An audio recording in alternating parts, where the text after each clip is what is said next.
Doctor Harneet Kaur ji Jalandhar से। राधे राधे श्री हरिवंश। राधे राधे प्रभु जी। महाराज जी, जब परमात्मा का नाम लेते हैं तो दो तरीके समझ आए। एक तो जिह्वा से बाहर नाम लेना, दूसरा ऐसा पुकारना जैसे पास के कमरे में से माँ भाई बहन को पुकारते हुए बार बार बुलाना, इस भाव से वो सामने आ जाएं।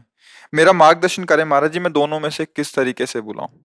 मतलब एक तो जिह्वा से बाहर लेके और एक तो पुकारते हुए। देखो, एक होता है वाचिक, फिर होता है उपांश, फिर होता है मानसिक। परा पश्यन्ति मध्यमा वैखरी, ये वाणी है। जो हम बोल रहे हैं वैखरी वाणी है।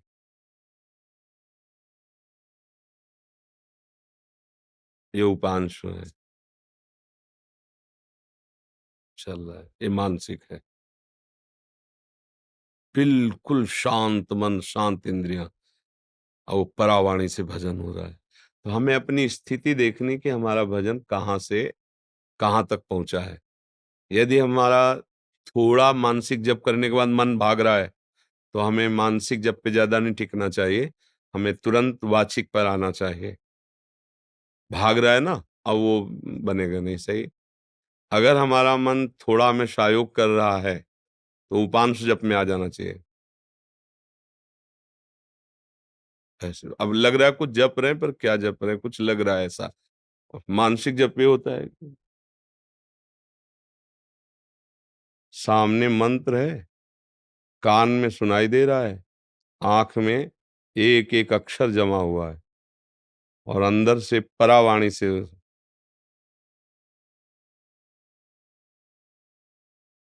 न माला है न कुछ,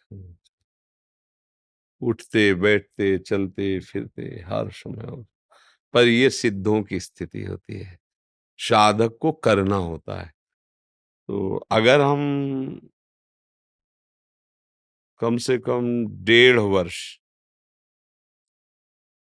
जवान से अभ्यास करें, राधा राधा राधा राधा राधा राधा राधा राधा राधा, बिना प्रयास के उपांश चलने लगेगा। और अगर हम और कुछ समय उपांश का अभ्यास करें, तो फिर मानसिक में स्थिति आने लगेगी। पर इतना करने में बीच में जो यात्रा बहुत घबराहट की है। जब पाप नष्ट होते हैं तो जलन पैदा होती है, नाना प्रकार के जो जिंदगी में कभी भी झगड़ा द्वेष अपमान हुआ होगा सब याद आएगा। सब जो पाप किए हैं वो सब सामने आए, क्योंकि भस्म होगा ना। और उस समय साधक को टिक पाना बड़ा कठिन होता है। अच्छा, जो कमजोरी रही वो तुम्हारे सामने उपस्थित हो जाएगी। जैसे आप काम, क्रोध, लोभ, मोह, मद, वही तुम्हें दबाना शुरू कर देगा, क्योंकि अब युद्ध शुरू हो गया ना।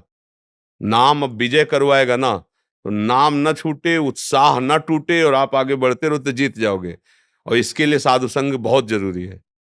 जैसे हम कहीं हार रहे हो और कोई हमारा विश्वास नहीं कह दे, जीत गए जीत गए, अरे बस जीत गए, उठा पटक बस पटक, तो उसमें बल आ जाएगा। उसने दिया कुछ नहीं, वाणी से केवल बोला तुम निकल गए, घबराना मत, आप बस आगे निकल गए, आप निकल जाओगे।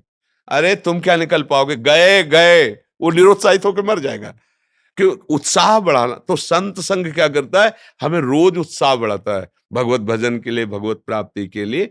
तो हम अपनी स्थिति को देखें कि हमारी स्थिति क्या है। अगर कुछ मिनट हम जब शांत होकर जपते हैं, फिर मन भाग जाता है, परेशानी, अभी हमारी मानसिक स्थिति नहीं, हमें उपांश में आना है। और उपांश में भी जी घबराने लगता है, परेशानी हो रही, तो नाम कीर्तन करना है, राधा वल्लभ राधा वल्लभ राधा वल्लभ श्री हरि राधा। अनेक राग रागिनियों से इसीलिए हमने छूट दी है कि आप अनेक धुनियों में गाओ। संसारी आदमी है, तुम्हें पसंद है ये धुनी, उसी पसंद धुनी में राधा नाम लगाओ।